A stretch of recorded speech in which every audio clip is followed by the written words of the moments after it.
श्री स्वामी समर्थ। कैसे हैं आप सब लोग? आई होप सब मज़े में होंगे, मज़े में ही रहिएगा। तो यहाँ पे आज है फ्राइडे, शुक्रवार का दिन है, हमारी कुलदेवी का वार है। तो आज मैंने मंगल कलश उठा दिया है वहाँ से, और पूरा मंदिर साफ़ होने के बाद मैंने आसन बिछा दिया है। और आज मैंने कुछ खास किया है उनके लिए, ताकि उनका मूड भी बना रहे। तो मैंने उनके बैकग्राउंड में लगा दिए मोरपींछ। मोरपींछ है ना, शांति, मतलब शांति, मन प्रसन्न हो जाता है। कृष्ण भगवान को मोरपींछ बहुत पसंद है, इसलिए तो मेरे पास बहुत सारे थे, इसलिए मैंने उनमें से 5 निकाल के वहाँ पे बैकग्राउंड में लगा दिए, ताकि प्रसन्नता बनी रहे और ज़्यादा, और माता जी भी खुश रहे। तो मैंने अभी यहाँ पे दिया लगा दिया है, उसके बाद मैं पूजा करूँगी। तो आप एक बात हमेशा याद रखना कि पूजा करने से पहले, दिया लगाने से पहले, खुद को पहले हल्दी कुमकुम का टीका लगा देना चाहिए। पहले अपने माथे पे टीका लगाने के बाद ही पूजा स्टार्ट करनी चाहिए। उसके बाद आसन बिछाने के बाद आप सबसे पहले दिया प्रगटा देना चाहिए। दिया बहुत विशेषता धराता है भगवान को प्रसन्न करने में, और हमेशा दिए से उजाला फैलता है, इसलिए पहले उजाला करिए और उसके बाद पूजा शुरुआत कर दीजिए। तो आज मैं मंगल कलश की स्थापना कर रही हूँ। तो मैं फिर से बता रही हूँ, आपके कुलदेवी का जो भी दिन है, मतलब मंगलवार है, गुरुवार है, शुक्रवार है, तो उस दिन मंगल कलश की स्थापना करनी चाहिए। तो आइए मैं भी मंगल कलश की स्थापना करती हूँ। तो आइए जानते हैं मंगल कलश के बारे में। तो मंगल कलश को हमेशा, यहाँ पे मैंने जल भर दिया है, यहाँ पे है विष्णु भगवान, यहाँ पे शंकर भगवान, और यहाँ पे ब्रह्म भगवान, इनका वास है। फिर से बताती हूँ, यहाँ पे विष्णु भगवान का स्थान है, यहाँ पे शिव जी का स्थान है, और यहाँ पे ब्रह्म देवता का स्थान है। इसलिए इसको मंगल कहा जाता है। जब हम स्वस्तिक निकालते हैं कुछ इस तरह से, ये अखंड स्वस्तिक माना जाता है।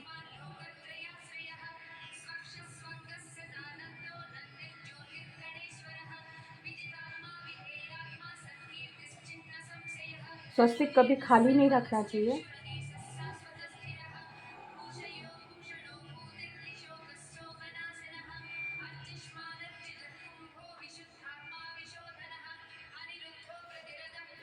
ये बहुत ज़्यादा प्रभावशाली होता है, इसलिए ये दो, उनकी ऊर्जा बाहर ना जाए इसलिए। अभी ये जो है, ये 4 वेद है।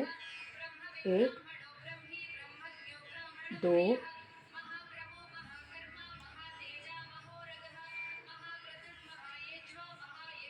3 और 4, और ये 5वें है वरुण भगवान। 5, ये 5 का इनका स्थान होता है, बराबर। तो इसके अंदर हम अभी डालेंगे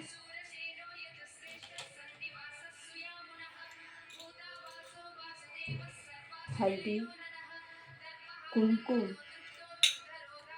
अक्षता, सुपारी, 1 रुपए का सिक्का और फूल। ये रहा फूल। तो इसको स्थापित करते वक्त आपको कोई कुछ नहीं आता है, कुछ नहीं। आपकी जो कुल देवता है, कुल देवी है, उसकी प्रार्थना करिए। अभी मेरी कुल देवी है ब्रह्माणी माता, तो मैं उनका जाप करूँगी। ओम ब्रह्माणी माताय नमः, ओम ब्रह्माणी माताय नमः, ओम ब्रह्माणी माताय नमः, ओम ब्रह्माणी माताय नमः, ऐसा जाप करूँगी। ये जो जल है, इसके बारे में भी आपको बताया था पिछले वीडियो में। आपके पास अगर नागरवेल के पत्ते नहीं होंगे, आम के पत्ते नहीं होंगे, तो आसोपालव भी यूज़ कर सकते हो आप, ठीक है। यहाँ पे अभी ये है श्री, यानी माता लक्ष्मी। स्त्री मतलब माता लक्ष्मी, तो माता लक्ष्मी का इनमें वास होता है, इसीलिए यहाँ विष्णु भगवान होते हैं, और उनके ऊपर स्थापित माता लक्ष्मी होती, उनको भी हल्दी कुमकुम लगा लीजिए। बराबर। यहाँ पे मैंने इनको भी मंगल धागा बांध दिया है। और इनकी हमेशा याद रखिए कि ये जो साइड है वो नीचे रखिए। जय मार्गी देव ब्रह्माणी माता।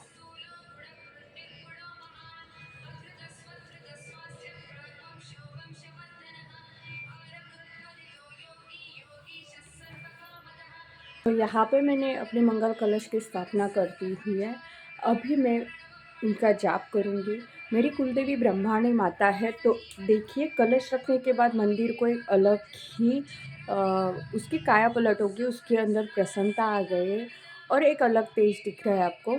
तो मेरी कुलदेवी ब्रह्माणी माता है, तो मैं हमेशा उनका जाप करती हूँ। तो ओम ब्रह्माणी माताय नमः। मुझे दूसरा कुछ पता नहीं है, तो मैं सीधा और सिंपल ओम ब्रह्माणी माताय नमः, ओम ब्रह्माणी माताय नमः, ओम ब्रह्माणी माताय, ओम ब्रह्माणी माताय नमः, ओम ब्रह्माणी माताय नमः, ओम ब्रह्माणी माताय नमः, ओम ब्रह्माणी माताय नमः, ओम ब्रह्माणी माताय, ओम ब्रह्माणी माताय, ओम ब्रह्माणी माताय नमः। ऐसे 11 बार बोलने के बाद अगर वो भी नहीं आता है तो ओम कुलदेवताय नमः, ओम कुलदेवीये नमः, ओम कुलदेवीये नमः ऐसे बोल के आप रख सकते हो। तो हर एक देवी का, हर एक माता का, हर एक कुलदेव का एक मंत्र होता है। अगर आपको पता है ठीक है, नहीं पता है कोई बात नहीं। तो ओम जो भी है कुल देवताए नमः ऐसा बोलना चाहिए। तो ये मेरी पूजा पूरी हो चुकी, संपन्न हो चुकी है। तो स्तोत्र तो शिव महिमा स्तोत्र में से ये शिव महिम स्तोत्रम पढ़ना है हमें। तो आज मैं आपको एक कथा बताने वाली थी। तो सबसे पहले हम ये स्तोत्र का पाठ करेंगे।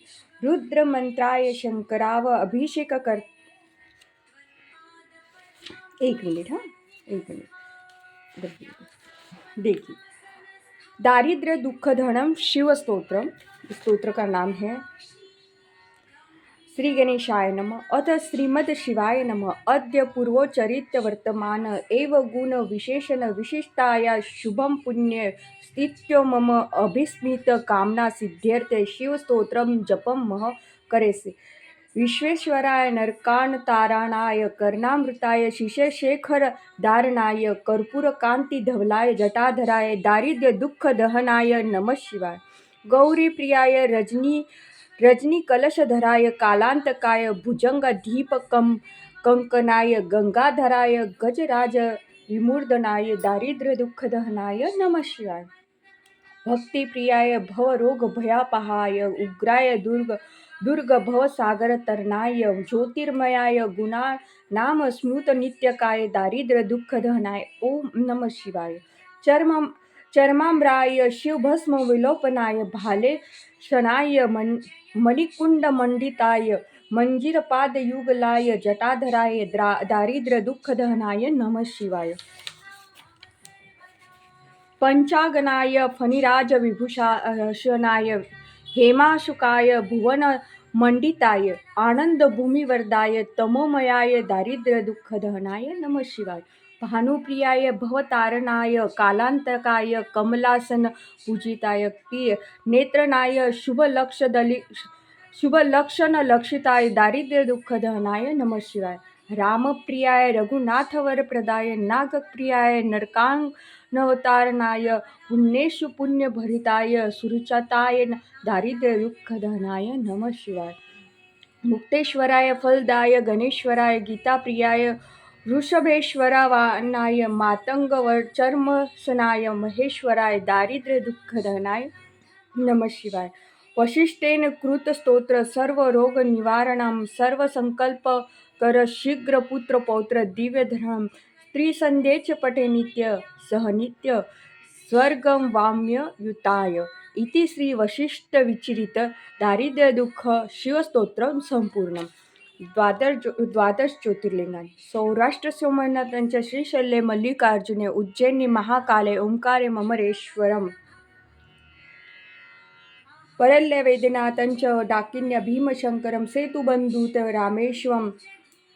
सेतुबंधु तु रामेश्वरम नागेश्वरम दारुकावने शिवालय दारुकावने वाराण्यस तु विश्वेशं त्र्यंबकम गौतमी तटे हिमालय तु केदारम घृष्णेश्वर तु शिवालय एतानि ज्योतिर्लिंगाय सावर्यं प्राप्त पठेन न च विघ्न भयतस्य सप्त जन्म कृते पाप स्मरे निशंसति इति से 12 ज्योतिर्लिंगानि। ओम नमः शिवाय, ओम नमः शिवाय। तो सुनिए, तो आइए आज हम सुनते हैं शंकर भगवान और पार्वती माता का संवाद। तो एक सभा चल रही थी, उस सभा में सब प्रेम के बारे में पूछ रहे थे कि प्रेम की व्याख्या क्या है, सबसे उच्च क्या है। तो किसी ने सोना, किसी ने चांदी, किसी ने हीरे जवाहरात कहे। तो बोले सबसे उच्च तो ये सब है, पर उससे भी उच्च क्या है। तो बोले सबने सोच कर बहुत ज़्यादा ध्यान लगाकर पता चला कि सबसे उच्च तो प्रेम है, क्योंकि उसका आदि मध्य अंत नहीं रहता है। तो प्रेम किसका सत्य है, ये जब तय होना था, तो सबने अपने अपने गुरु के, माँ बाप के नाम लिए। तो ऋषियों ने कहा, सप्त ऋषि जब बैठे थे, उन्होंने कहा कि सबसे खरा प्रेम शंकर भगवान का है। तो नारद मुनि वहाँ थे, उन्हें ये बात पसंद नहीं आई। नारद मुनि ने कहा कि ये हो ही नहीं सकता, वो तो वैरागी है, वो मतलब उच्च प्रेम उनका कैसे हो सकता है। तो बोले हाँ, उन्हीं का उच्च प्रेम है। तो बोले अच्छा, बोले उनमें झगड़ा कभी नहीं होता है, कभी भी उनमें झगड़ा नहीं होता है। उसका कारण ये है कि विष्णु भगवान जो है, उनके भक्तों ने जब भी बुलाया, विष्णु भगवान निकल पड़ते हैं कि चलो मेरे भक्त ने बुलाए। वो देखते नहीं है कि वो कहाँ पे बैठे हुए, माता लक्ष्मी उनके पास हो तो भी वो बिना बताए निकल जाते हैं और वहाँ भक्त के सामने प्रकट होते हैं। जबकि शंकर भगवान जहाँ भी जाते हैं, वो माँ पार्वती को साथ में लेके जाते हैं, इसलिए उनका प्रेम पवित्र और उच्च है। तो बोले हो ही नहीं सकता, मेरे विष्णु भगवान ऐसे करते ही नहीं। बोले कहा आपको अगर परीक्षा लेनी है तो आप ले सकते हो, पर विष्णु भगवान तो जब भक्त ने पुकारा, प्रहलाद ने पुकारा, चले वो जो खंबा है उसको चीर के निकल गए। किसी ने भी पुकारा तो निकल गए, बिना माता लक्ष्मी को लिए। वैसे ही शंकर भगवान है नहीं, शंकर भगवान पार्वती माता के साथ ही जाते हैं और उनका सब कुछ पार्वती माता को पता होता है। बोले अच्छा ये बात है। नारद मुनि ने कहा ये बात तो गले पचती नहीं, अब मैं इनके बीच में झगड़ा लगा के रहूँगा। बोले अच्छा ठीक। पहले दिन नारद भगवान कैलाश पर्वत जाते हैं, माता बैठी थी, भगवान भी बैठे थे, भोलेनाथ भी बैठे हुए थे। देखा, उनके नमस्कार किया उन्हें, चले गए। दूसरे दिन गए, दूसरे दिन भी यही था। तीसरे दिन गए, तीसरे दिन भी माता पार्वती और भोले बाबा बैठे हुए थे, भोले बाबा अंतर्ध्यान बैठे हुए थे। नारद जी ने दर्शन किया, फिर से चले। चौथे दिन गए तो उनको मौका मिल गया, क्योंकि भोले बाबा है ना, बाहर गए हुए थे। तो भोले बाबा बाहर गए हुए थे, इसलिए उनको मौका मिल गया। तो माता वो कुछ बात करनी थी, भोले बाबा है। तो उन्होंने बोला ना नहीं, क्या बात है मुझे बताओ। बोले ना वो तो पर्सनल है, थोड़ी हमारी बीच की बात है, वो तो मैं उन्हीं से बात कर सकता। बोले ऐसा कुछ है ही नहीं कि आपके भोले बाबा मुझे ना बता। बोले ना ये बात तो आपको 100% पता नहीं है। तो बोले अच्छा ऐसी कौन सी बात है। तो बोले सच में बता दो। बोले हाँ बता दो। तो क्या आपने अमर कथा का नाम सुना है। तो बोले ना। तो बोलिए अब मैं आपको कैसे बताऊँ अमर कथा क्या होती है, भोले बाबा ने तो आपको बताया ही नहीं है। तो बोले हाँ ये तो है।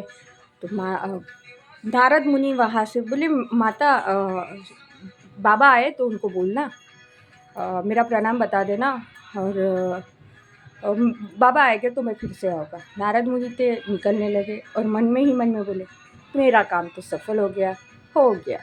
अब बहुत झगड़ा होगा इन दोनों में और माता रुष्ट हो जाएगी। बोले नारद मुनि तो चले गए, माता तो रूठ गई, बैठ गई। संध्या हो गई, संध्या के समय भोले बाबा आए। भोले बाबा आए और देखा कोई आव भगत नहीं, कोई स्वागत नहीं, कोई दरवाजे पे नहीं आया। मतलब कैलाश पर्वत पे जहाँ से उनका द्वार है, द्वार तो है नहीं, पूरा पर्वत ही है, तो जहाँ से वो आते हैं वहाँ से कोई खड़ा नहीं था। वो आए, बैठ के, माता ने कुछ नहीं बोला, आप आए नहीं आए कुछ पूछा नहीं। तो बाबा बोले कुछ तो हुआ है, कुछ है, कुछ ठीक नहीं लग रहा है, मन ही मन में विचार किया। फिर भोले बाबा शांत बैठे हुए। फिर भगवान ने बोला कि आज आप द्वार पे नहीं आई। तो माता ने बोला मुझे क्या वही काम है क्या कि मैं आपके स्वागत के लिए खड़ी रह जाऊँ। तो भगवान समझ गए कुछ तो गड़बड़ी हो गई है। फिर चुप। 2 मिनट के बाद फिर से पूछा कार्तिकेय कहाँ है? गणेश नहीं दिख रहा है। हाँ बस यही काम बाकी रह गया मेरा, महलों से यहाँ पे यही तो करने आई हूँ। कार्तिक कहाँ गया है, गणेश कहाँ गया है, उनका तो ध्यान रखने के लिए आई हूँ मैं, बाकी तो कुछ काम है ही नहीं।